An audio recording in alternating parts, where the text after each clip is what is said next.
Hey there, I'm Katie from LifeFluent and welcome to another episode of In the Know, LifeFluent sex education series where we talk all things sexual health. Today's episode is about this big question. How do I know if I'm ready for sex? And well, if I were to summarize everything and end this video right now, I would say it's not for me to decide. The only person that knows if you're ready to have sex is you. And in this episode, we will talk about the factors that go along with making that decision, as well as the consequences that follow. And when I say consequences, I don't mean bad consequences or punishments. I simply mean, what is the outcome of this decision?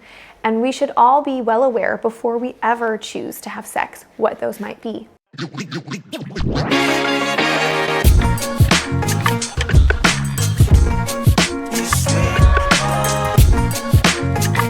So let's start with this question.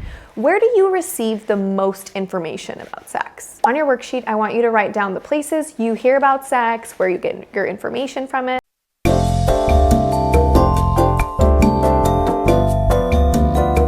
Here are some of the most common answers that I hear. Movie series, church groups or religious leaders, music, my parents, my teachers, my friends, TikTok.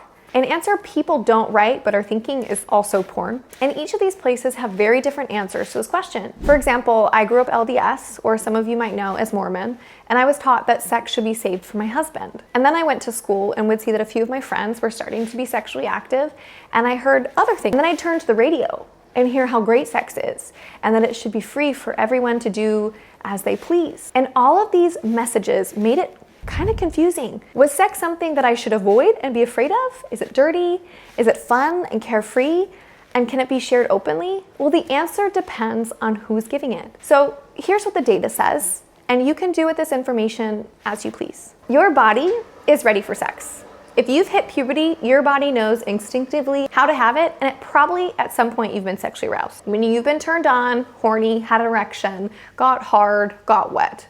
All of these terms are talking about sexual arousal, which is your body responding to a sexual stimuli around you and preparing your body to act on that. And some of these sexual stimuli can be simple, like a sexual thought that pops up into your head and your body responds saying, hey, I'm ready. But just because your body is preparing for sex or could be ready to have it, doesn't mean your brain is necessarily ready for sex. But wait, my body is my brain, so how does that work? Well, first thing is sexual activity is risky. It can lead to pregnancy, STIs, amplified emotion, including heartbreak, and these are risks that your brain may not be ready for or may be ready for. The consequence part of your brain is a bit slower and increases your risk of making an unhealthy choice. And by that, I mean choices like partner or partners you choose to have sex with, or having unprotected sex. And your brain might also be ready for sex because of the emotional ties that come with it. When you have sex, your brain releases endorphins, and that's that feeling of love. In middle school and high school, many teens are not ready for serious relationships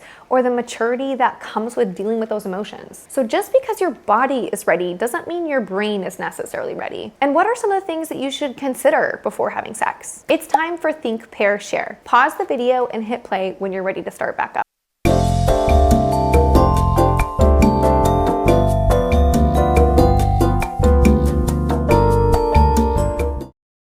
What answers did you come up with? Here are some good questions to ask yourself. Is my decision in line with my personal values and beliefs? Do I fully understand the risks involved? Am I feeling pressured? Am I prepared to handle the physical and emotional consequences? Do I trust my partner? And have we fully consented to having sex? Are we both on the same page about using protection? Am I prepared for the possibility of an unplanned pregnancy? Why do I want to have sex? These questions are a great place to start if you're questioning if you're ready. But one thing I want to mention, which comes up often when we discuss readiness, is this idea of losing your virginity. There are lots of myths around virginity and its meaning that are worth talking about. The concept of virginity is a cultural construction. There is no scientific way to determine if someone has had sex. In some cultures, people check what's called a hymen, which is this membrane on the entrance of a vagina to see if it's stretched or torn. And they think that this can prove that she's had sex. However, the hymen can be stretched or torn doing lots of other activities, like sports or using a tampon, not just having sex. So if there's no reliable way to prove virginity, why is this concept so prevalent? Often it's tied to ideas of morality and purity, sometimes influenced by political beliefs or religion when it's okay to have sex. It's crucial to know that there are no physical changes in a person after having sex for the first time. There's nothing stretched out, no changes in physical appearance, no permanent hormonal changes. Choosing to be sexually active is a personal decision and doesn't change your worth or your body. Remember, the most important thing is consent. Understanding the risks and prevention, making sure it aligns with your values and beliefs, and also let's not forget to make sure that we enjoy it and feel pleasure with no pressure or fear. It's time to take a look at some case study examples using some of the questions we outlined previously. I want you to determine if you think this person is ready for sex or not. Now, obviously, it's not your decision, and you should not be making that choice for others. But for the sake of this activity, go along with it and see what advice you might give these people before making that choice to be sexually active.